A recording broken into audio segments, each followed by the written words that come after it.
ان الحمد لله نحمده ونستعينه ونستغفره ونعوذ بالله من شرور انفسنا ومن سيئات اعمالنا من يهده الله فلا مضل له ومن يضلل فلا هادي له واشهد ان لا اله الا الله وحده لا شريك له واشهد ان محمدا عبده ورسوله اما بعد فان خير الحديث كتاب الله وخير الهدي هدي محمد صلى الله عليه واله وسلم وشر الامور محدثاتها وكل محدثة بدعة وكل بدعة ضلالة وكل ضلالة في النار.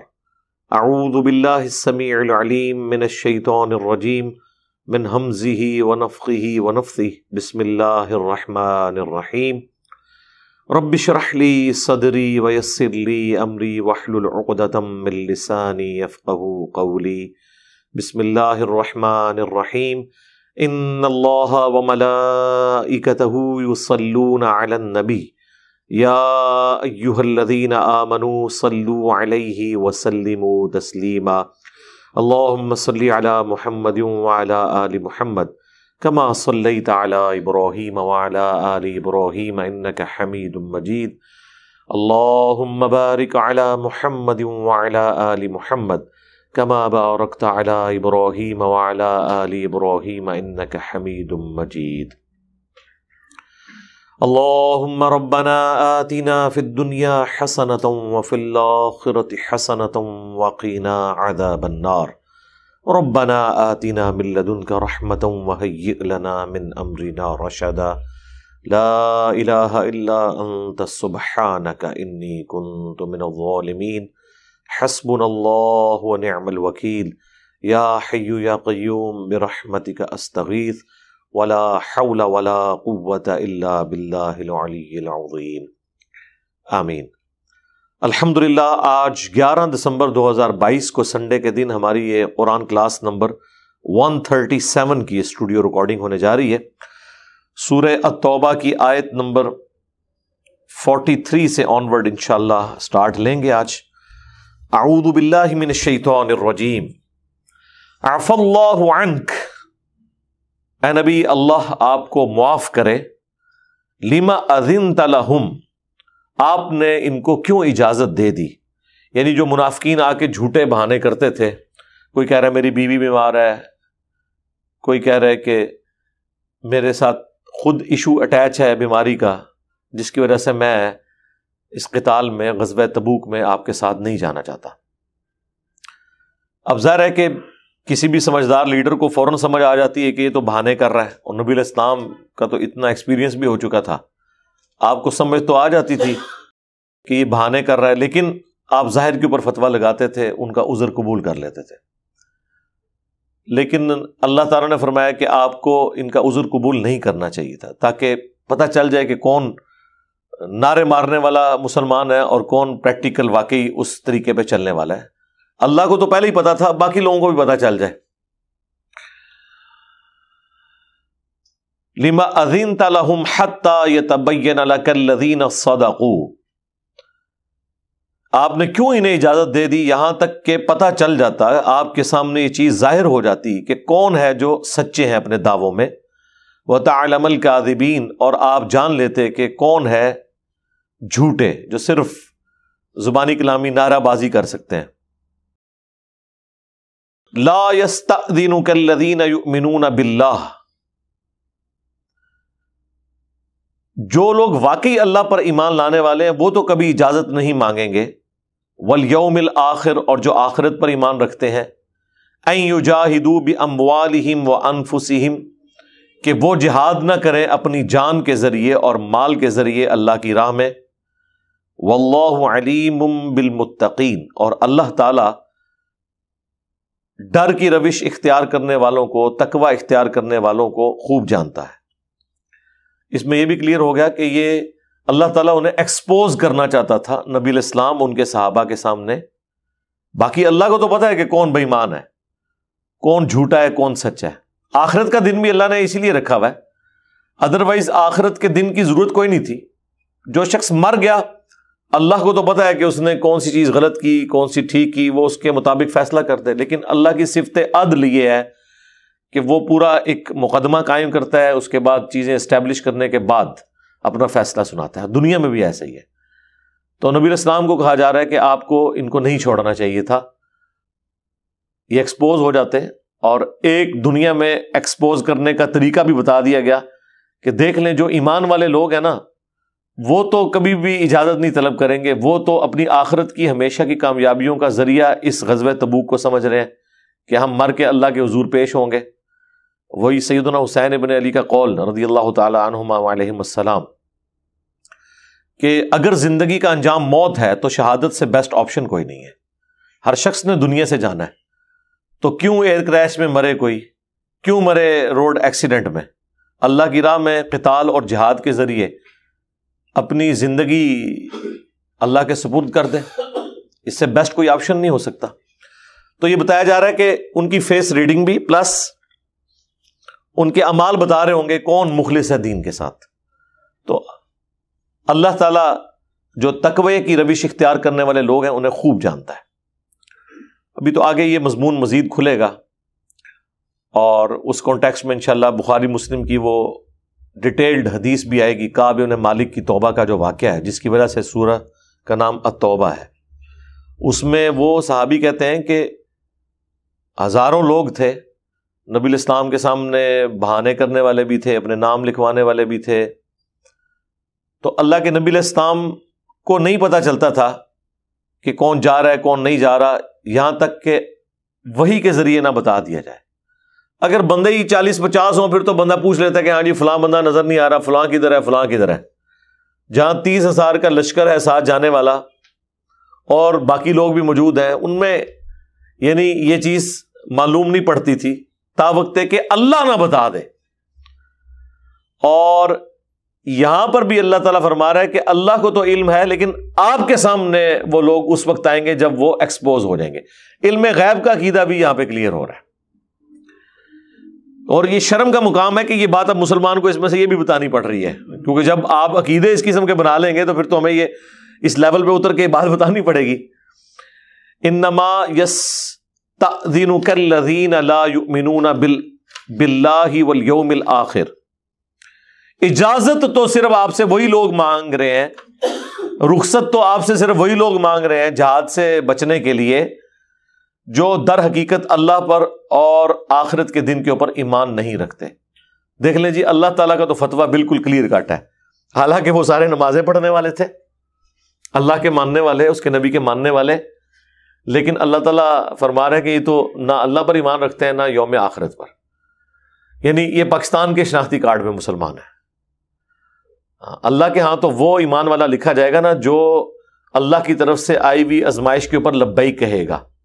تو اللہ تعالیٰ کا تو فتویٰ بالکل واضح ہے کہ یہ نہ اللہ کے ماننے والے ہیں نہ یوم آخرت کے ماننے والے ہیں۔ وَارْتَابَتْ قُلُوبُهُمْ، اور ان کے دل تو شک میں مبتلا ہیں، فَهُمْ فِي رَيْبِهِمْ يَتَرَدَّدُونَ، تو وہ اپنے شک میں ڈاواں ڈول ہیں۔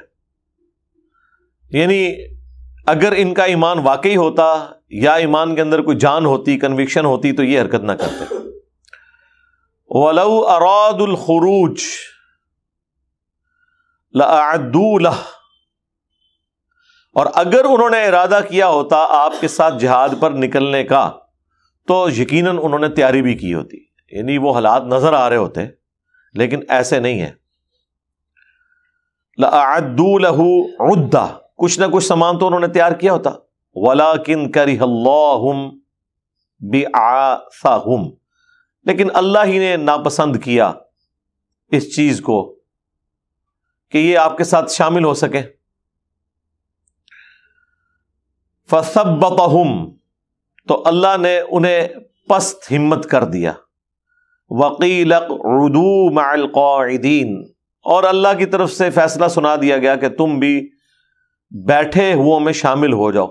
اگر اللہ تعالیٰ ان کے اوپر خصوصی کرم فرماتا تو یہ بھی جہاد کے لیے کھڑے ہوتے۔ یہ جو بیٹھ گئے ہیں اور رائے حق سے بھاگ گئے ہیں، مشکل وقت آیا قتال کا، ثابت قدم نہیں رہے، تو اللہ ہی نے نہیں چاہا۔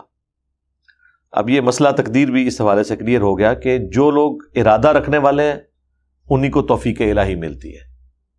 اور جو لوگ سچا ارادہ نہیں رکھتے، کوشش پٹ نہیں کرتے، پھر اللہ تعالیٰ انہیں توفیق بھی نہیں دیتا. یاد رکھیں یہ دونوں چیزیں پیرلل میں ہیں. آپ کا ارادہ اور اس ارادے کے اگینسٹ اللہ تعالیٰ کی تائید، پھر اینڈ رزلٹ آپ کو مل جائے گا. دونوں میں سے ایک بھی مسنگ لنک ہوا نا تو آپ کا مسئلہ حل نہیں ہونا. اگر آپ کا ارادہ ہے اور اللہ تعالیٰ کی مرضی شامل نہیں ہے تب بھی اینڈ رزلٹ زیرو ہے، اور آپ کا ارادہ نہیں ہے تو اللہ کی مرضی تو شامل ہوگی ہی نہیں. سیدھی سی بات ہے. پہلے کیس میں تو پھر ہو سکتا ہے اگر آپ کا ارادہ ہے تو یقیناً اللہ تعالیٰ آپ کی مدد فرمائے گا، لیکن کبھی کبھار کوئی آزمائش کے طور پر یا اللہ تبارک و تعالیٰ کی حکمت کے طور پر آپ کے ساتھ کوئی ایسے حالات و واقعات بن سکتے ہیں. تو اللہ تعالیٰ فرما رہا ہے کہ ہم نے ہی ناپسند کیا ہے کہ جائیں ہی نہ، یہ الٹا لائبلٹی آپ کے لیے بننے تھے. وہ آگے آئے گا کہ ان کی کیا حالت تھی. واقعی وہ تو ایک قسم کی مصیبت ہی تھے جو ساتھ لے کے جانا، جس کو کہتے ہیں نگ لے کے جانا. بعض اوقات آپ سفر کے اوپر ایسے لوگوں کو بھی لے جاتے ہیں کہ سفر آپ کا دشوار ہو جاتا ہے، بجائے وہ آپ کی ڈھارس بنے آپ دشمنوں سے کیا مقابلہ کریں گے، ان مصیبت ماروں کو بھی آپ کو سنبھالنا پڑتا ہے. ٹھیک ہے. اور خصوصاً جب آپ سچائی کے لیے آواز بلند کر رہے ہوتے ہیں نا، تو آپ نے یہ چیز دیکھنی ہے کہ کون ہے جو دلیری کے ساتھ دعوت حق کو لے کے چلنے والا ہے، اسی کو اپنے ساتھ رکھیں. جو بزدل ہے نا ان کو ساتھ شامل کرنے سے تعداد زیادہ نہیں ہوتی، کم ہوتی ہے، انہیں بھی سنبھالنا پڑ جاتا ہے. الٹا وہ باقیوں کو بھی پست ہمت کر دیتے ہیں. یہ آگے آ رہی ہے بات. لو خرجوا فیکم ما زادوکم الا خبالا، اگر یہ آپ کے ساتھ نکلتے نا تو فساد ہی کرتے، اس کے سوا آپ کو کوئی فائدہ نہیں ہونا تھا. ولا اوضعوا خلالکم یبغونکم الفتنہ، اور دوڑ دھوپ کر کے تمہارے درمیان یہ فتنہ ہی ڈالتے. وہ کیسے کہ ایک تو بزدل ہے، خود تو بزدلی دکھائیں گے، ساتھ یہ بھی ہوگا باقیوں کی ہمت بھی کام کریں گے.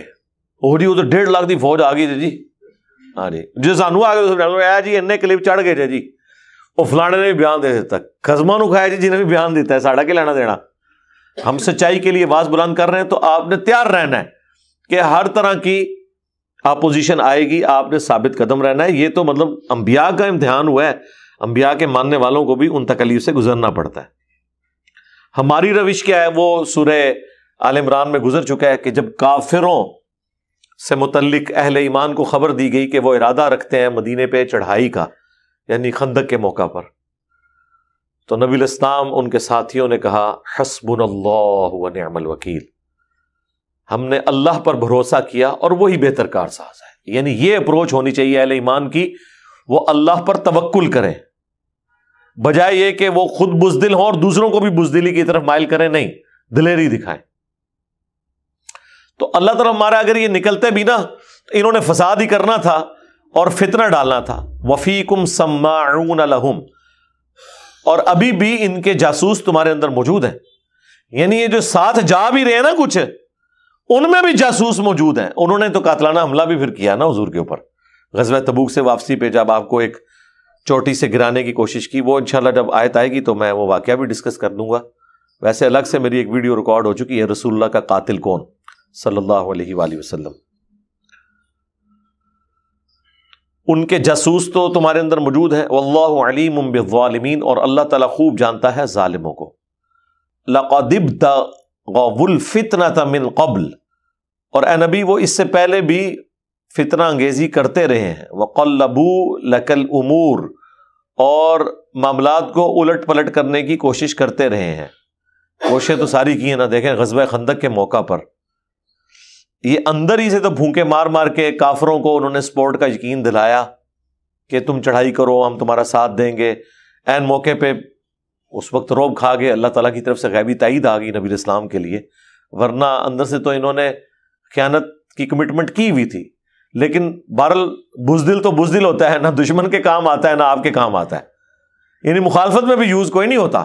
ظاہر ہے کہ جان کا خطرہ تو لاحق تھا، اور وہی اللہ نے ذکر کیا کہ ان لوگوں نے کوشش تو بڑی کی الٹ پلٹ کرنے کی. حتی جاء الحق، یہاں تک کہ حق آ گیا. وظہر امر اللہ، اور اللہ تعالیٰ کا امر غالب ہو گیا. آپ کو اللہ تعالیٰ نے فتح دے دی، اس کی وجہ سے ان کے فتنے دبے کے دبے رہ گئے، یعنی اللہ کی غیبی مدد تھی جس کی وجہ سے یہ لوگ اپنی اس اسکیم کے اندر کامیاب نہیں ہو سکے۔ وہم کارہون، لیکن ناخوش تو یہ ہیں، اندر کی وہ جو ایک غلاظت ہے، اندر کی جو نفرت ہے، دشمنی ہے، وہ ختم نہیں ہوئی بھی۔ وَمِنْهُمْ مَن يَقُولُ، اور ان میں ایسے بھی ہیں جو آ کے کہتے ہیں، اب دیکھیں کیسے یعنی خبیث قسم کے لوگ تھے کہ رسول اللہ سے آ کے کس لیول کی گفتگو کر رہے ہیں۔ مَن يَقُولُ ذَلِّي وَلَا تَفْتِنِّي، وہ کہتے تھے یا رسول اللہ ہمیں تو آپ اجازت ہی دے دیں اور فتنے میں نہ ڈالیں، یعنی آپ کا ہم انکار تو کر نہیں سکتے، یعنی جس طرح دنیا میں ہوتا ہے کہ تسی کہہ رہے ہوتے پھر ٹور پینے ہیں، لیکن مہربانی کرو سانو نہ ہی ازماؤ، تو بہتر ہے کہ آپ ہمیں اجازت ہی دے دیں اور فتنے میں مبتلا نہ کریں۔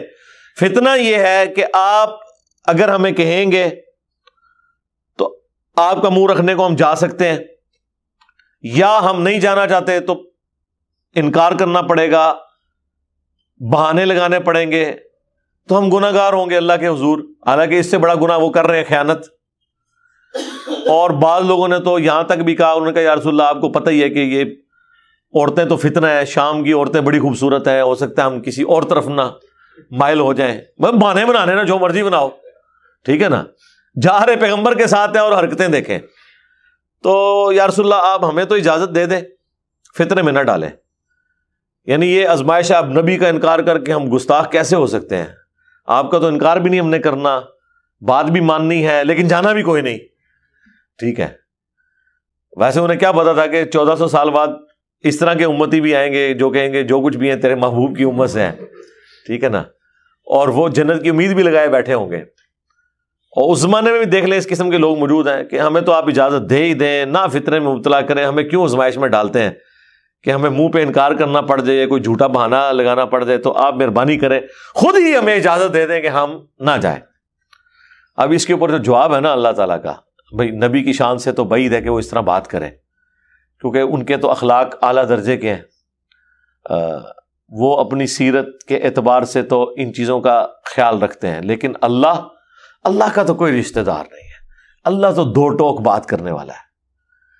الا فی الفتنۃ سقطوا، خبردار فتنے میں تو وہ گر چکے ہیں، یعنی اس سے بڑا کون سا فتنہ ہوگا کہ نبی سے آ کے اجازتیں مانگتے پھر رہے ہیں کہ ہم نے جہاد میں نہیں جانا تو مہربانی کریں آپ خود ہی اجازت دے دیں، ورنہ ہم کہیں وہاں پہ فتنے میں مبتلا نہ ہو جائیں یا آپ کو انکار کرنے کا گناہ ہمارے ذمے نہ آئے۔ تو اللہ تعالیٰ فرما رہا ہے کہ اس لیول پہ سوچ کا ہونا ہی، بیڑا تو تمہارا ڈوب گیا ہے پہلے ہی، مطلب وہ جہاد پہ جانا ہے یا نہیں جانا وہ تو چھوڑ دو، پہلے ہی تھوڑا بیم مارا گیا ہے، آگے کیا کرنا ہے؟ کفر تو کر چکے، جو آپ کے ساتھ کام ڈلنا تھا وہ ڈل چکا، کہ آپ کا ایمان اس لیول کا تھا کہ آپ اس قسم کی گفتگو کر رہے ہو، تو فتنہ تو وہاں جانے سے ہونا تھا یا نہیں ہونا تھا، ادھر ہی اس آزمائش کے اندر تم ناکام ہو گئے۔ وَإِنَّ جَهَنَّمَ لَمُحِيطَةٌ بِالْكَافِرِينَ، اور بے شک جہنم گھیرے ہوئے ہے کافروں کو۔ ذکر ایمان والوں کا ہو رہا ہے اور بات کفر کی ہو رہی ہے، اس لیے کہ یہ پاکستان کے شناختی کارڈ والے اسلام کی بات نہیں ہو رہی ہے، یہ حقیقی اسلام اور حقیقی ایمان کی بات ہو رہی ہے۔ اللہ کے نزدیک ایسے لوگ کافر ہی ہیں جو اللہ رسول کو مانے اور اللہ رسول کی نہ مانے، ٹھیک ہے۔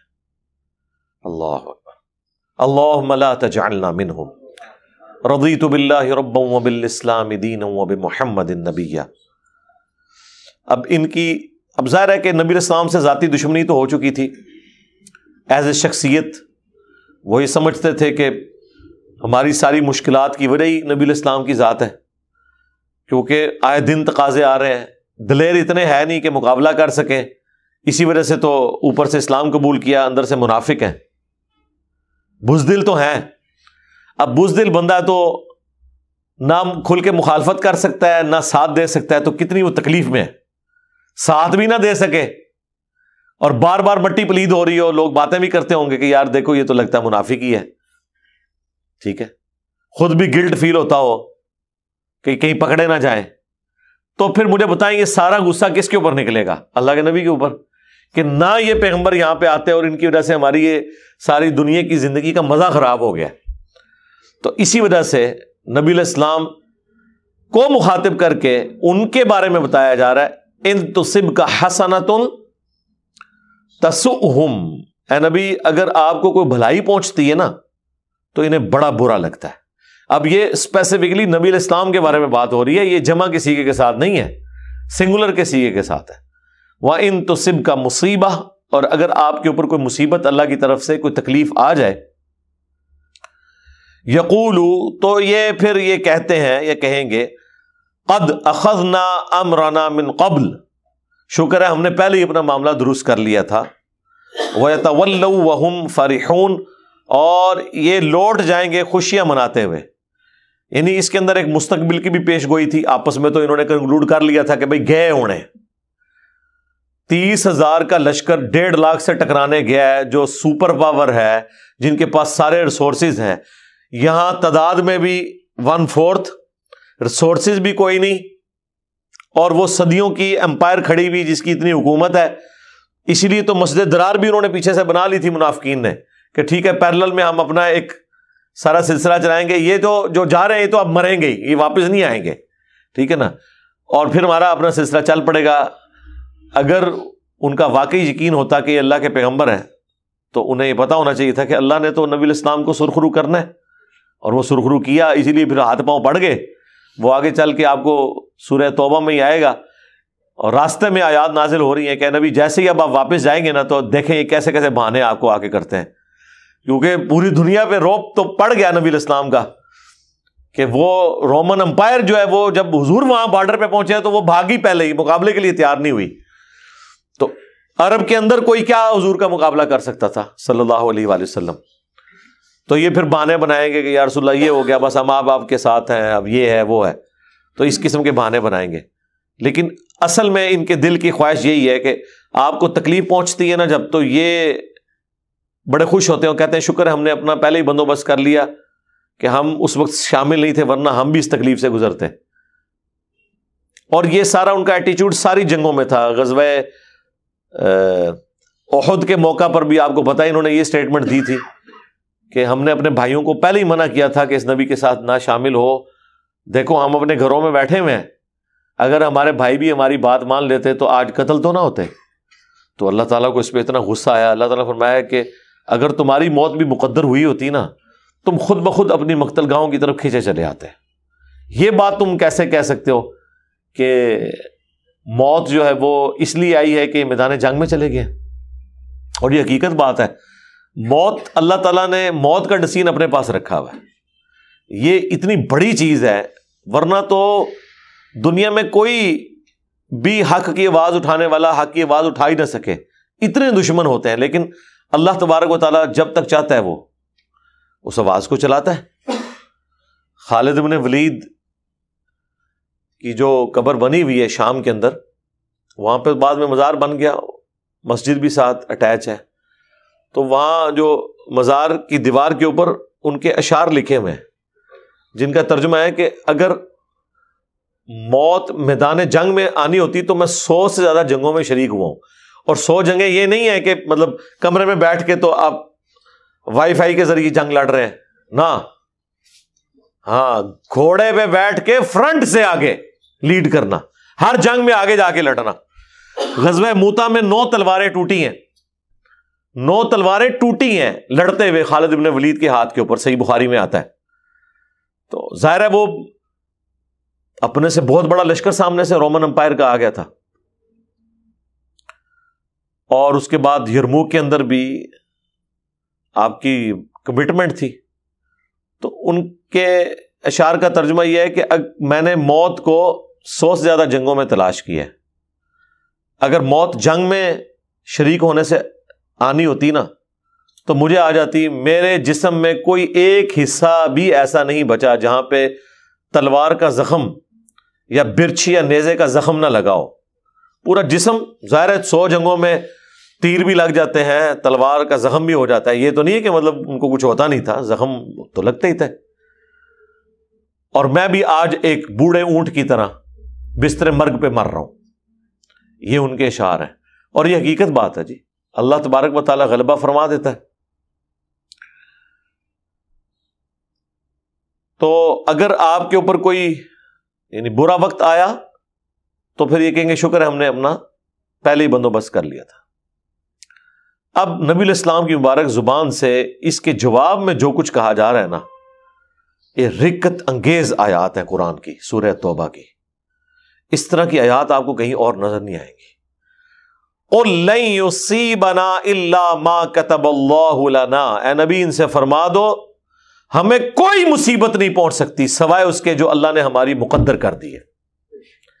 وہی وَلَنَبْلُوَنَّكُمْ بِشَيْءٍ مِّنَ الْخَوْفِ وَالْجُوعِ وَنَقْصٍ مِّنَ الْأَمْوَالِ وَالْأَنفُسِ وَالثَّمَرَاتِ. جو اللہ نے آزمانا ہے وہ تو آزمانا ہے، جو سورۃ الحدید میں بھی آگے چل کے آئے گا کہ کوئی مصیبت نہیں تمہاری جان میں، نہ اس زمین کے اوپر اجتماعی ہو یا انفرادی ہو، وہ نازل نہیں ہوتی مگر یہ کہ اس کے نزول سے پہلے ہم نے اپنے پاس لوح محفوظ پہ پہلے ہی لکھ لیا ہوا ہے کہ یہ تکلیف آئے گی. اس لیے کہ تاکہ تمہیں جو بھلائی پہنچے تم اس پہ شیخی نہ بگاڑو، اور جو تکلیف پہنچے اس کے اوپر غم نہ کرو. اللہ تعالیٰ کو شیخی بگاڑنے والے پسند نہیں ہیں. تو نبی ان سے فرماؤ کہ ہمیں تو کوئی تکلیف آنی نہیں سوائے اس کے جو اللہ نے ہمارے لیے مقدر کر دی ہے. ہوا مولانا، وہی ہمارا حامی و ناصر ہے، وہی ہمارا پشت پناہ ہے. وعلی اللہ فلیتوکل المؤمنون، اور اللہ ہی پر توکل کرنا چاہیے اہل ایمان کو. یہ تو ہمارا بنیادی عقیدہ ہے. جس طرح یہ بنیادی عقیدہ ہے نا کہ اللہ ایک ہے، قرآن اللہ کی کتاب ہے، اس طرح یہ بھی بنیادی عقیدہ ہے کہ جو تکلیف اللہ نے مقدر کی ہوئی ہے وہ آ کے رہنی ہے. اگلا جواب تو اس سے بھی زبردست ہے. قل هل تربصون بنا الا احدى الحسنيين، اے نبی تم فرماؤ کہ تم لوگ، یعنی ہمارے جو مخالفین، منافقین، کافر، تم لوگ ہمارے بارے میں جو امیدیں لگا کے بیٹھے ہوئے ہو نا، تو ہمارے بارے میں جو بھی تم نے امید لگائی ہوئی ہے نا، دونوں صورتوں میں ہمارے لیے بھلائی بھلائی ہے. یعنی ہم مارے جائیں یا زندہ بچ جائیں. مارے جائیں تو اللہ کے حضور شہید ہیں، زندہ بچ گئے تو جہاد کا ثواب ہے اور غازی ہیں. دونوں صورتوں میں اللہ کے ہاں ہمارے لیے بھلائیاں ہیں. ہمارے لیے یعنی وہ دو کیسز ہیں نا، یا تو ہم اللہ کی راہ میں شہید ہو جائیں گے جنگ کرتے ہوئے تو ٹھیک ہے جنت میں پہنچ جائیں گے، یا یہ ہے کہ زندہ واپس آ جائیں گے تو اس کامیابی کو تو تم بھی مان لو گے کہ ہاں یار زندگی بھی مل گئی اور کامیابی بھی نصیب ہوئی. ہم تو ون ون سچویشن میں ہیں. اس کے لیے انگریزی میں جو جملہ بولا جاتا ہے ون ون سچویشن. ٹھیک ہے، دونوں صورتوں میں حسنین، یعنی دو ہمارے لیے بھلائیاں ہیں دونوں صورتوں میں. مر جائیں تب بھی، زندہ بچ جائیں تب بھی. لیکن وَنَحْنُ نَتَرَبَّصُ بِكُمْ أَن يُصِيبَكُمُ اللَّهُ بِعَذَابٍ مِّنْ عِنْدِهِ، جبکہ تمہارے کیس میں یہ ہے ہم تو انتظار کر رہے ہیں تمہارے لیے کہ تمہیں اللہ کا عذاب آ جائے اللہ کے پاس سے، او بِأَيْدِينَا، یا ہمارے ہاتھوں سے. یعنی کاش ہمیں بھی کبھی اجازت ملے نا تو ایک ایک کو پکڑ کے قتل کرے جو اوپر سے اسلام کا لبادہ اوڑے ہوئے اور اندر سے اسلام کی جڑیں کاٹ رہے ہیں. ہم تمہارے بارے میں تو دو چیزوں کے انتظار میں ہیں. ہمارے لیے دو چیزیں انتظار کر رہی ہیں، یا موت اور شہادت، یا پھر غازی بن کے زندہ واپس آنا. تمہارے لیے دو چیزوں کا انتظار ہے کہ اللہ عذاب نازل فرما دے یا ہمیں اجازت دے دے کہ ہماری تلواریں تمہارے اوپر مسلط ہو جائیں. فَتَرَبَّصُوا إِنَّا مَعَكُمْ مُتَرَبِّصُونَ، تو پس تم بھی انتظار کرو، ہم بھی تمہارے ساتھ انتظار کرنے والوں میں شامل ہیں. دیکھتے ہیں تمہارے ساتھ کیا ہوتا ہے اور ہمارے ساتھ کیا ہوتا ہے. قُلْ أَنفِقُوا طَوْعًا أَوْ كَرْهًا، اے نبی فرما دیجئے کہ خرچ کرو اللہ کی راہ میں خوشی کے ساتھ یا کراہت کے ساتھ. یہ منافقین کے لیے بات ہو رہی ہے کہ بعض اوقات لوگ اپنی جان بچانے کے لیے نا پیسہ بھی خرچ کر دیتے ہیں کہ چلو جانی قربانی نہ دینی پڑے تو پیسہ تھوڑا زیادہ دے دیں کہ یہ چندہ ہماری طرف سے آپ رکھ لیں، ہم خود تو نہیں جا سک رہے. جس طرح یہاں بھی آپ کو جہادی تنظیمیں کہتی ہیں کہ آپ تو جا نہیں سکیں گے تو چلیں آپ چندہ ہی ہمیں دے دیں. ٹھیک ہے، تو وہ بھی یہ کہتے تھے چلو ہم جا تو نہیں سکتے تو چلو نبی علیہ السلام کی فائنینشیل کوئی سپورٹ کر دیں. تو اے نبی ان سے فرما دو کہ تم چاہے تو خوشی کے ساتھ اللہ کی راہ میں خیرات کرو یا کراہت کے ساتھ. لن یتقبل منکم، تم سے ہرگز قبول نہیں کیا جائے گا. نہ نبی علیہ السلام قبول کریں گے، اور بالفرض اگر اللہ کے نبی نے شرافت کی وجہ سے قبول کر بھی لیا تو اللہ کے حضور تمہیں کوئی اس کا اجر نہیں ملنے والا. انکم کنتم قوما فاسقین، تم تو بے شک ایک نافرمان قوم ہو. وما منعہم ان تقبل منہم نفقاتہم الا انہم کفروا باللہ وبرسولہ. اب وہ وجہ بھی بتائی جا رہی ہے کہ ان کے صدقات کیوں نہیں اللہ کے حضور قبول کیے جائیں گے، یا رسول اللہ ان کے صدقات کو، مالی تعاون کو قبول نہیں کریں گے، اس لیے کہ انہوں نے کفر کیا اللہ اور اس کے رسول کے ساتھ. وَلَا يَأْتُونَ الصَّلَاةَ إِلَّا وَهُمْ كُسَالَىٰ، اور نماز ادا کرنے کے لیے بھی یہ نہیں آتے مگر سستی کے ساتھ، بوجھل پن کے ساتھ. وَلَا يُنْفِقُونَ إِلَّا وَهُمْ كَارِهُونَ، اور یہ خرچ بھی کرتے ہیں نا تو اندر سے ان کا دل جو ہے نا وہ کلیجہ منہ کو آ رہا ہوتا ہے. ظاہر ہے کہ دنیا میں تو نفع نقد ہے نا، آخرت کا نفع تو ادھار ہے، تو جیب تو ڈھیلی ہوتی ہوئی نظر آ رہی ہے، اس کے اگینسٹ جو اللہ کی طرف سے نفع پہنچنا ہے اس طرف توجہ ہی نہیں جاتی. لوگ تو یہ سمجھتے ہیں جی میں نے 100 خرچ کیا ہے تو شام تک جو ہے نا وہ 7,000 میرے بینک اکاؤنٹ میں شفٹ ہو جانا چاہیے اللہ تعالیٰ کی طرف سے، یا 70,000 شفٹ ہو جانا چاہیے.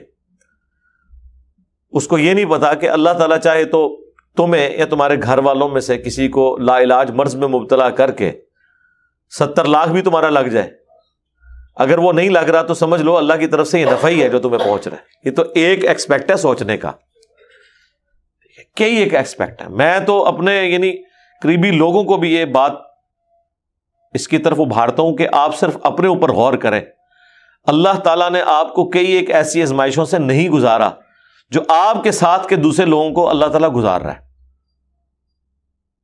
ان تکالیف سے اللہ نے ان آزمائشوں سے آپ کو بچایا ہوا ہے. تو یہ دنیا ہی میں اللہ ہی کے لیے قربانی کرنے کا رزلٹ نظر آ جاتا ہے. یعنی لوگ کہتے ہیں نہیں ہمیں کیا ملا ہے. آپ دیکھیں ایک طرح کے لوگ ہوتے ہیں، ایک اللہ کے لیے دین کا کام کر رہے ہیں، دوسرے نہیں کر رہے ہیں. جب اللہ تعالیٰ کی طرف سے نوازنے کا وقت آتا ہے تو اللہ تعالیٰ اس بندے کے لیے جو اس کے لیے کمٹمنٹ شو کرتا ہے حالات و واقعات فیوریبل کر دیتا ہے. کئی ایسے لوگ ہیں شادی ہوئی ہے 10 سال ہو گئے اولاد نہیں ہو رہی، ٹھیک ہے، اور ان کے ساتھ کے لوگ ہی ہیں اللہ تعالیٰ نے اولاد دے دیتا ہے. حالانکہ اولاد کا دینا نہ دینا یہ اللہ کی مرضی ہے، لیکن آپ دیکھیں کس کس لیول پہ اللہ تعالیٰ کمپنسیٹ کرتا ہے. میرے پاس ادھر ایک بھائی آئے تو 12 سال ہو گئے ان کی شادی کو، کہتے ہیں جی اولاد نہیں ہو رہی، دعا کریں. دعا تو ہم ساروں کے لیے کر کے سوتے ہیں، ان کے لیے بھی کر دی، اللہ تعالیٰ نے ماشاءاللہ ان کو اولاد بھی دے دی. تو میں نے ان کا یار یہ میری دعا کی برکت نہیں ہے. آپ دیکھیں آپ اس عرصے میں اللہ کے دین کے ساتھ اٹیچ ہوئے ہو، اللہ نے آپ کو چن لیا ہے، آپ کو اللہ تعالیٰ نے آپ کی خواہش پوری کر دی. ابھی تو کئی ایسی چیزیں ہیں جو آپ کیٹر فار بھی نہیں کر سکتے، جو اللہ تعالیٰ خود بخود معاملات سیدھے آپ کے لیے کرتا چلا جاتا ہے، حالات و واقعات فیوریبل کرتا چلا جاتا ہے. اگر کہیں کوئی ہرڈل بھی آ جاتی ہے وہ ہرڈل آپ کے لیے بہتر ہو رہی ہوتی ہے. مستقبل میں آپ کو پتا چلے گا کہ یہ جو شر تھا اس کے اندر کتنا بڑا خیر چھپا ہوا تھا، وہ اللہ کو پتا ہے. اور اللہ تعالیٰ نے سورۃ البقرہ میں فرمایا نا کہ بعض اوقات کسی چیز سے کراہت تم فیل کر رہے ہوتے ہو، اس کے اندر تمہارے لیے خیر چھپا ہوتا ہے، اور بعض اوقات کسی چیز کی تم تمنا کر رہے ہوتے ہو اس کے اندر شر چھپا ہوتا ہے. اللہ جانتا ہے، تم نہیں جانتے. تو اللہ تبارک و تعالیٰ اہل ایمان کو دنیا اور آخرت میں حسنہ ضرور دیتا ہے. تو یہ اللہ کی راہ میں خرچ بھی کرتے ہیں نا تو ناخوشی کے ساتھ. سورہ النساء میں گزر چکا ہے کہ یہ نماز پڑھ بھی لینا تو اس میں ذکر بڑا تھوڑا کرتے ہیں. یہ منافقین کی نشانی ہے، کمٹمنٹ نہیں ہے نا. اور آپ یہاں پہ جو مسلمان ہیں ان کی بھی یہی حالت ہے. ایک تو عقیدے کا منافق ہے نا، وہ تو آج ہم کسی کو نہیں کہہ سکتے، ظاہر ہے وہی کی تائید نہیں حاصل، ہو سکتا ہے کہ وہ منافق نہ ہو. ایک عمل کا منافق ہے، وہ ہر شخص اپنے آپ کو ضرور چیک کر سکتا ہے. جو بخاری مسلم میں حدیث ہے منافق کی 4 نشانیاں ہیں. بات کرے گا تو جھوٹ بولے گا، وعدہ کرے گا تو وعدہ خلافی کرے گا، اسی طریقے سے امانت میں خیانت کرے گا، اور کبھی جھگڑا ہوگا تو گالی گلوچ پہ اتر آئے گا. تو میرا خیال ہے پوری پاکستانی قوم چیک کر لے اپنے آپ کو کہ عملاً منافق ہے کہ نہیں ہے. اس کے علاوہ بھی ایک ٹیسٹ ہیں، کئی ایک ٹیسٹ، ان میں سے نماز بہت بڑا ٹیسٹ ہے. اگر کوئی شخص نماز اس طرح پڑھ رہا ہے کہ جلدی جلدی مک جائے تو سمجھ لے یہ منافقوں والی اپروچ ہے. عقیدے میں بے شک مسلمان ہے لیکن وہ نماز منافقین والی پڑھ رہا ہے کیونکہ بوجھل دل کے ساتھ کھڑا ہوا ہے. جو اس نیت سے کھڑا ہے کہ بس میں جلدی نماز پڑھ کے فارغ ہو جاؤں تو سمجھ لے کہ وہ نماز کے ساتھ شغف نہیں رکھتا. اور جو اس نیت کے ساتھ کھڑا ہے کہ میں نماز سکون سے پڑھوں اور اپنی نیچرل پیس میں جتنا اس نے ٹائم لینا ہے وہ لے, اور اپنے ٹائم پہ جب ختم ہوگی تو کیا کرنا ہے گھر جا کے بھی کسی نے, ٹھیک ہے. مطلب مسجد میں 5 منٹ میں زور اثر کی نماز پڑھا دیتے ہیں ہمارے حنفی امام, اس کے بعد 10 منٹ بیٹھ کے 15 منٹ بیٹھ کے غیبتیں لوگوں کی کر رہے ہوتے ہیں. وہ یار تم 12-13 منٹ کی نماز پڑھا دیتے زور کی, نماز بھی سنت کے مطابق ادا ہوتی, ذکر بھی اس میں پورا ہوتا, نظر آتا کہ نماز ہے. تو سورۃ النساء میں گزر چکا ہے کہ نماز میں ذکر بھی کریں گے تو بہت تھوڑا, اور یہاں آیا کہ نماز پڑھیں گے تو سستی کے ساتھ, کجروی کے ساتھ, بس جان چھوٹ جائے کسی طریقے سے. فلا تعجبک اموالہم ولا اولادہم, تو اے نبی علیہ السلام آپ کو ان کا مال اور اولاد تعجب میں نہ ڈال دے کہ اگر یہ اللہ کے دشمن ہے تو اللہ نے اتنا مال کیوں دیا ہوا ہے, اتنے بیٹے کیوں دیے ہوئے ہیں, خوشحالی کیوں ان کے اندر نظر آ رہی ہے. انما یرید اللہ لیعذبہم بہا فی الحیات الدنیا, اللہ تو یہ چاہتا ہے کہ اسی مال اسی اولاد کے ذریعے دنیا کی زندگی میں انہیں عذاب دے, یعنی یہ مال اور اولاد ان کے لیے عذاب بن جائے. تو یہ سرکار آپ نے دنیا میں ہوتے دیکھا نہیں ہے, جس اولاد کے لیے حلال اور حرام کی تمیز لوگ گوا دیتے ہیں, اینڈ پہ بستر مرگ پہ وہ اولاد انگوٹھے لگوا رہی ہوتی ہے اسٹامپ پیپر کے اوپر جائیداد پہ قبضہ کرنے کے لیے. اور کئی لوگ اس حال میں مرتے ہیں کہ تیسرے چوتھے دن جب ہمسایوں کو بدبو آتی ہے تو پتہ چلتا ہے کہ اولاد تو باہر سیٹل ہوئی تھی, یہاں بوڑھے ماں باپ کو چھوڑ گئی تھی اور دیکھ بھال کرنے والا کوئی نہیں تھا, اور لاش میں تعفن پڑا تو پتا چلا یہ 3 دن پہلے ڈیتھ ہو چکی ہوئی ہے. تو اللہ تعالیٰ فرما رہے ہیں ہم اسی مال اور اولاد کو ذریعہ بنائیں گے اس دنیا کی زندگی میں عذاب دینے کا. وَتَزْهَقَ أَنفُسُهُمْ وَهُمْ كَافِرُونَ, اور ان کا سانس اس حال میں نکلے گا یہ کفر کی موت ہی مریں گے. یہ اس زمانے میں بھی یونیورسل ٹروتھ تھا, آج بھی موجود ہے. یہ چیز دیکھ لیں. وہ مجھے یاد آیا, ہمارے ایک آفس کے کولیگ ہیں, تو وہ ان کے محلے میں ایک بھائی گورنمنٹ جاب سے ریٹائر ہوئے, تو وہ بتانے لگے کہ میں نے پوری زندگی کبھی کوئی حرام کا ایک لقمہ بھی اپنی اولاد کو نہیں کھلایا, اور بڑی کس پرسی کے ساتھ زندگی گزاری, بڑی مشکل سے میں نے اپنے بچے پڑھائے.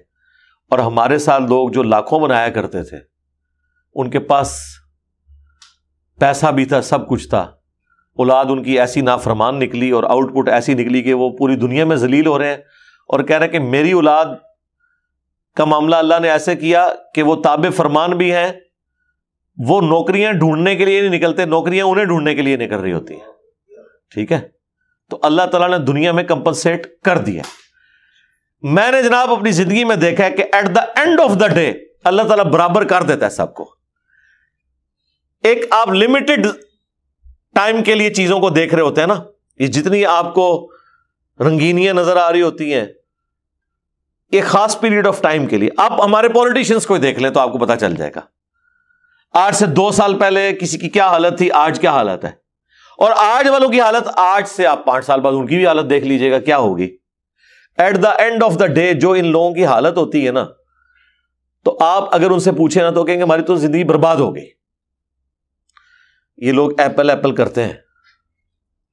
اس کے مالک سے بھی ذرا پوچھ لیں کہ تو نے بھی زندگی میں کچھ حاصل کیا ہے, تو اس کے زندگی کے آخری انٹرویو اٹھا کے دیکھیں, وہ کہتا ہے جی میں تو ایک ناکام زندگی گزاری ہے, میری کوئی فیملی لائف نہیں تھی, مجھے آج احساس ہو رہا ہے اس بات کا کہ مال تو کوئی چیز نہیں ہے. ٹھیک ہے, فیملی لائف میری کوئی نہیں ہے. مال کے پیچھے لوگ پڑے ہوئے ہوتے ہیں, یعنی صبح کام کے لیے جاتے ہیں تو بچے سو رہے ہوتے ہیں, رات کو جب کام سے واپس آتے ہیں تو بچے سو رہے ہوتے ہیں, ہفتے ملاقات ہی نہیں ہوتی, اور پتہ نہیں کیا کچھ حالات و واقعات چل رہے ہوتے ہیں.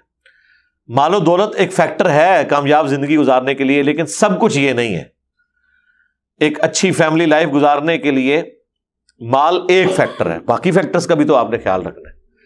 اللہ تعالیٰ تو فرما رہا ہے اگر میں کسی کو مال اور اولاد دوں تو اس کے ذریعے بھی عذاب دے دیتا ہوں. تو عذاب اولاد اور مال بنی ہوئی نظر آتی ہے. اتنی امیر اولادیں ہیں اور ماں باپ کو گالیاں نکال رہی ہیں، کوئی عزت نہیں کرتی، وہ کہتے نہیں ہم مر جائیں اس سے بہتر ہے، یا یہ اولاد ہی مر گئی ہوتی جوان ہونے سے پہلے، اور مال و والے جان بن جاتا ہے۔ لوگ کہتے ہیں جی زیادہ مال آ جائے گا تو زندگی سکون میں ہو جائے گی، یہ تو اغوا برائے تاوان والوں سے پوچھے ہیں، وہ کہتے ہیں جی ہم کسی دور دراز علاقے میں بس سبسسٹنس لیول پہ لائف گزار دیتے، یہ ہمارے ساتھ کام نہ ڈلتا۔ میں یعنی اپنے ریلیٹیوز میں جانتا ہوں ایسے لوگوں کو کہ مال ہی ان کے لیے مصیبت بن گیا، اور وہ اپنی ساری جو مصیبتوں اور پریشانیوں کی وجہ ہی مال کو بتاتے ہیں۔ اب غریب آدمی سے پوچھیں تو وہ تو کہتا ہے کہ مال نہیں ہے تو پتہ نہیں، مال نہیں ہے تو بس ٹھیک ہے، خدا سے بھی ہماری ناراضگی ہے۔ ایک فیکٹر کو وہ دیکھ رہے ہوتے ہیں۔ اللہ تعالیٰ ہمارا ہے، ہم تو چاہتے ہیں اس دنیا کی زندگی میں اسی مال اور اولاد کے ذریعے انہیں عذاب دیں اور ان کا سانس اس حال میں نکلے کہ یہ کفر کی موت مرے۔ وَيَحْلِفُونَ بِاللَّهِ إِنَّهُمْ لَمِنْكُمْ، اور ویسے ہی آپ کو ملیں گے تو قسمیں اٹھا اٹھا کر کہیں گے اللہ کی کہ ہم تم میں سے ہیں، وَمَا هُمْ مِنْكُمْ، اور یہ تم میں سے نہیں ہے۔ وَلَكِنَّهُمْ قَوْمٌ يَفْرَقُونَ، بلکہ یہ تو ایسی قوم ہے جو ڈر رہے ہیں، ڈرتے رہتے ہیں آپ کے روب کی وجہ سے، چونکہ مسلمانوں کو غلبہ حاصل ہو گیا، اس کی وجہ سے کہہ رہے ہیں آج کافروں کا پڑنا بھاری ہو گیا تو یہ اس طرف ہو جائیں گے۔ لَوْ يَجِدُونَ مَلْجَأً أَوْ مَغَارَاتٍ، اگر آج انہیں کوئی پناہ گاہ مل جائے یا کوئی غار مل جائے، او مدخلا، یا کوئی بیٹھنے کی جگہ مل جائے، لَوَلَّوْا إِلَيْهِ وَهُمْ يَجْمَعُونَ، تو وہ منہ پھیر لیں گے اور اس طرف سے منہ زوری کرتے ہوئے آپ سے جان چھڑا کے کوئی اور الٹرنیٹو انہیں مل گیا تو وہاں چلے جائیں گے۔ یہ صرف مفادات کے لیے آپ کے ساتھ اٹیچ ہے، جس طرح آج بھی آپ دیکھ رہے ہیں کہ کئی جو پولیٹیشینز ہیں ان کے ساتھ ان کے جو لوگ اٹیچ ہیں وہ مفادات کے لیے ہوتے ہیں، جیسے کہیں اور سے بیسٹ آفر ہوتی ہے وہ وہاں چلے جاتے ہیں۔ وہی پولیٹیکل لیڈر جس کے لیے وہ خود بھی گالیاں کھا رہے ہوتے ہیں اور اس لیڈر کی گندی باتوں کا دفاع کر رہے ہوتے ہیں، کچھ عرصے بعد وہ اسی کو گالیاں نکال رہے ہوتے ہیں مفادات کی خاطر۔ اب وہ آیت آ گئی ہے شعراء فاق آیت جس میں وہ ذوالخویسرہ التمیمی گستاخ رسول کا ذکر آ رہا ہے۔ وَمِنْهُمْ مَنْ يَلْمِزُكَ فِي الصَّدَقَاتِ، اور ان میں سے ایسے بھی ہیں جو صدقات کے معاملے میں آپ پر تان کرتے ہیں۔ اس کانٹیکسٹ میں وہ مشہور حدیث جو بخاری اور مسلم دونوں کے اندر موجود ہے، ذوالخویسرہ التمیمی والی، جو نبی علیہ السلام کی بارگاہ میں ایک گھنی داڑھی والا شخص کھڑا ہوا، آدھی پنڈلی تک جس کی تہمت تھی اور آنکھیں دھسی ہوئی تھیں، جو اعلیٰ حضرت کے بقول ایک وہابی کھڑا ہوا اور اس نے کہا کہ اتق اللہ یا محمد، اے محمد اللہ سے ڈر اور انصاف کر۔ تو نبی علیہ السلام کو جلال آیا، آپ نے فرمایا کہ اگر میں انصاف کرنے والا نہیں تو کون ہے؟ اور وہ نبی علیہ السلام ظاہر ہے مؤلفۃ القلوب جو ہوتے تھے انہیں زیادہ نواز دیتے تھے مال غنیمت میں سے، تو اس چیز کے اوپر وہ تان کرتے تھے۔ حالانکہ نبی علیہ السلام کو اختیار دیا گیا تھا کہ جس طریقے سے آپ چاہیں بیت المال میں تصرف فرما سکتے ہیں، اپنی ذات کے لیے نہیں کرتے تھے، حضور لوگوں کو دیتے تھے تالیف قلب کے لیے۔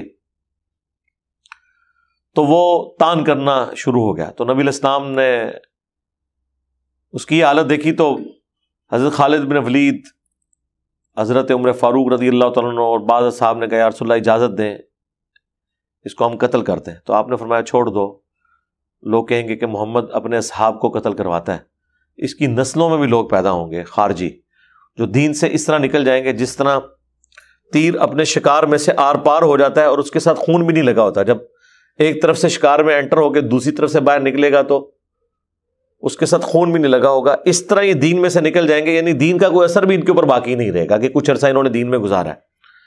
اور اگر میں اپنے زمانے میں انہیں پاتا تو قوم عاد کی طرح انہیں قتل کرواتا۔ اور اس حدیث کا اینڈ ابو سعید خدری کے ان الفاظ پہ ہوتا ہے کہ یہ وہی لوگ تھے جنہیں ہم نے نہروان کے مقام پر مولا علی علیہ السلام کے ساتھ مل کر قتل کیا تھا، یعنی وہ خوارج تھے۔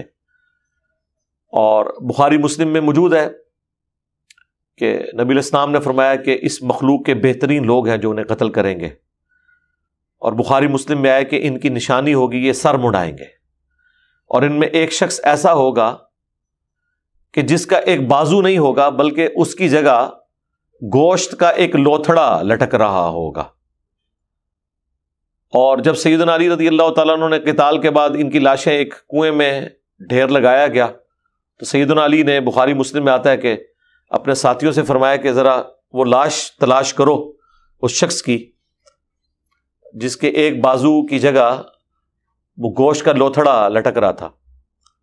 تو ساتھیوں نے تلاش کی، لاش نہیں ملی، پھر مولا علی خود چلے گئے، بخاری مسلم کے الفاظ ہیں، انہوں نے لاشیں ادھر ادھر کروائی تو سب سے نیچے اس کی لاش ملی۔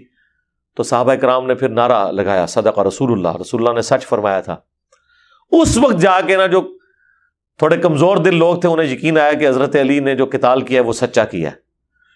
پہلے لوگ ڈاواں ڈول تھے کہ یار اتنی لمبی نمازیں پڑھنے والے لوگ ہیں، لمبی داڑھیوں والے ہیں، ہمارے ساتھی ہیں، ہماری محبت میں ہمارے خلاف ہوئے کہ معاویہ کے ساتھ تحکیم کا ایشو کیوں کیا، رضی اللہ تعالیٰ عنہ، ہم تو نام ظاہر ہے احترام سے ہی لیں گے۔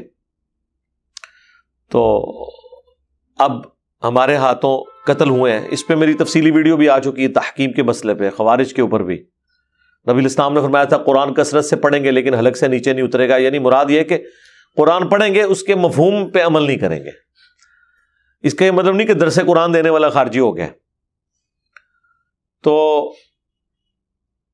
یہ جو ذوالخویسرہ تمیمی تھا، بنو تمیم سے تعلق رکھتا تھا، اور اب یعنی آپ سمجھ لیں کہ اہل حدیث کی بدقسمتی سمجھ لیں کہ دو بڑے جو ان کے بڑے ہیں وہ بھی بنو تمیم سے ہی تعلق رکھتے ہیں، ابن تیمیہ التمیمی اور محمد بن عبد الوہاب التمیمی۔ اسی وجہ سے جو بریلوی حضرات ہیں وہ کہتے ہیں یہ خوارج کی نسل میں سے ہیں، ان کے بزرگان دین، وہ ان کو خارجی کہتے ہیں، اور وہ کہتے ہیں کہ یہ تو اس قابل ہیں کہ انہیں چن چن کے قتل کروایا جائے، جس طرح حضور نے کہا تھا میں قوم عاد کی طرح قتل کرتا، حالانکہ وہ خارجی تو وہ تھے جو حضرت علی کے خلاف کھڑے ہوئے۔ اور دوسری طرف بخاری مسلم میں حدیث ہے، حضرت ابو ہریرہ کہتے ہیں جس دن سے میں نے رسول اللہ سے یہ بات سنی ہے کہ بنو تمیم جو ہے یہ میری امت میں سب سے سخت قبیلہ ہوگا دجال کے خلاف، تو میں بنو تمیم سے محبت کرتا ہوں۔ یعنی ایک طرف بنو تمیم جو ہیں وہ گمراہی کے پیشوا بھی ہیں اور دوسری طرف اسلام کی دعوت لے کے چلنے والے بھی ہیں، حتیٰ کہ جنگ قادسیہ میں بنو تمیم کے لوگوں ہی نے پرشین امپائر کے ہاتھی گرائے تھے، کیونکہ یہ بڑے بہادر جنگجو لوگ تھے۔ اور نبی اسلام فرمایا کہ میری امت میں بنو تمیم دجال پہ سب سے زیادہ سخت ہوں گے، اور حضرت ابو ہریرہ کہتے ہیں اس دن سے میں بنو تمیم سے، اس قبیلے سے محبت کرتا ہوں۔ اچھا، یہ قبیلہ آج بھی موجود ہے عرب کا، یعنی جن قبیلوں کا ذکر ہے وہ آج تک اسٹیبلش ہے۔ بنو امیہ ختم ہو چکے جی سرکار دنیا سے، ہاں یہ اللہ کا وعدہ پورا ہو گیا، ان شانئک ھو الابتر۔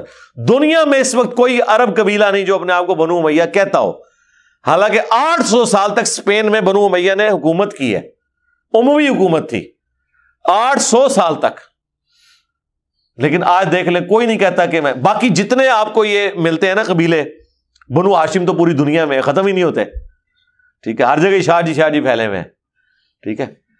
اور بنو تیم موجود ہیں، حضرت ابوبکر صدیق رضی اللہ تعالیٰ عنہ کا جو قبیلہ تھا، بنو عدی حضرت عمر کا قبیلہ آج بھی موجود ہے، بنو تمیم موجود ہے، اور بنو ہاشم تو ہر جگہ آپ کو بہاریں نظر آ رہی ہیں، اور کام ہی کوئی نہیں ان کو،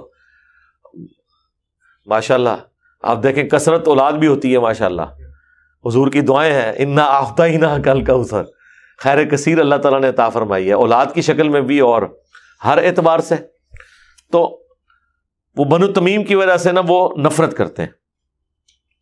اس سے یہ بھی پتہ چلا کہ کوئی خاندان اگر برائی کا پیشوا بنا ہوا ہے اور اسی خاندان میں کچھ لوگ ہیں جو دین کے لیے کام کر رہے ہیں، تو اللہ تعالیٰ کو اس سے کوئی غرض نہیں ہے۔ اب یہاں پہ وہ خبیث غلام القادیانی دجال، وہ مغل تھا، مرزا فیملی سے تعلق رکھتا تھا۔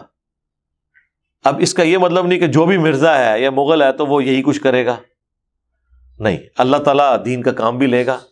ہمیں تو چھوڑ دیں، فتاوی عالمگیری جو دیوبندیوں بریلویوں کے لیے سب سے بڑا ایک سمجھ لیں سہارا ہے پلانٹ ارتھ پہ، وہ ایک مغل بادشاہ فتاوی عالمگیری اس نے لکھوایا ہے، اورنگزیب عالمگیر نے، جو کہتے ہیں نہیں بڑا درویش حکمران تھا۔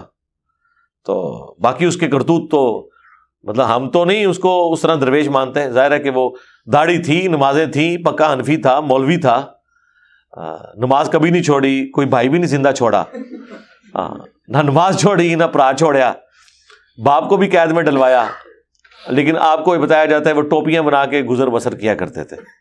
ٹھیک ہے، تو ایک ظواہر تو اختیار کیے ہوتے ہیں حکمرانوں نے.